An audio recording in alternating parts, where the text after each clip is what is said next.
Hi, I'm Greg Souls from Darwin Perennials.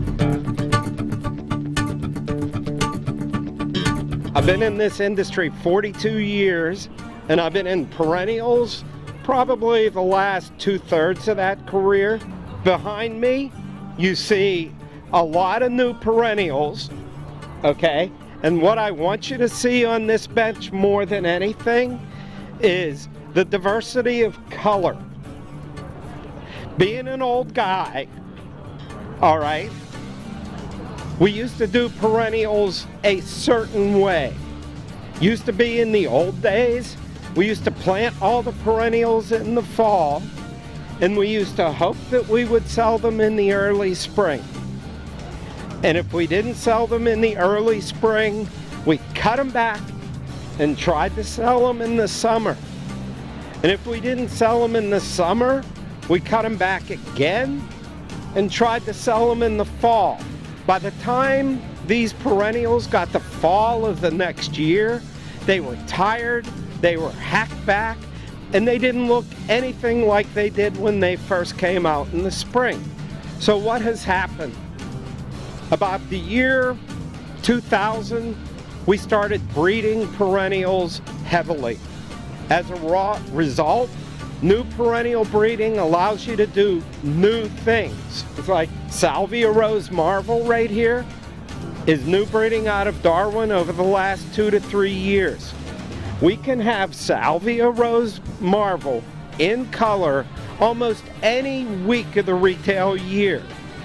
I used to own greenhouses many years ago. I don't own them anymore. In the spring, it's easy to sell. We have tons of customers.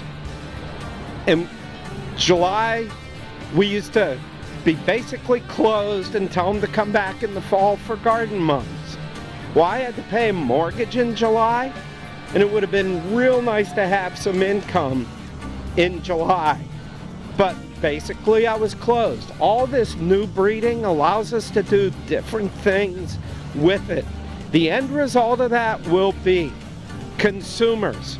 I have 3 children. All 3 of them own a home. None of them plant flowers in their garden unless I plant it for them, okay? Now, they all 3 have decks, they all 3 have porches, but they enjoy color.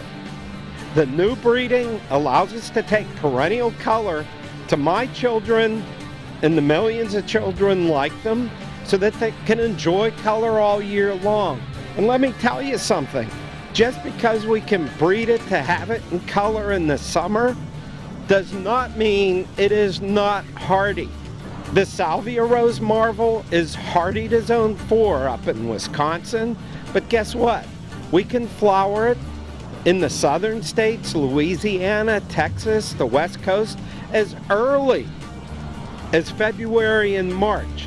So what we've done with the new breeding is we've created color for the industry, for the consumer, and I hope someday my children will take it off of the deck and plant it in the ground, and it'll come back for years to come.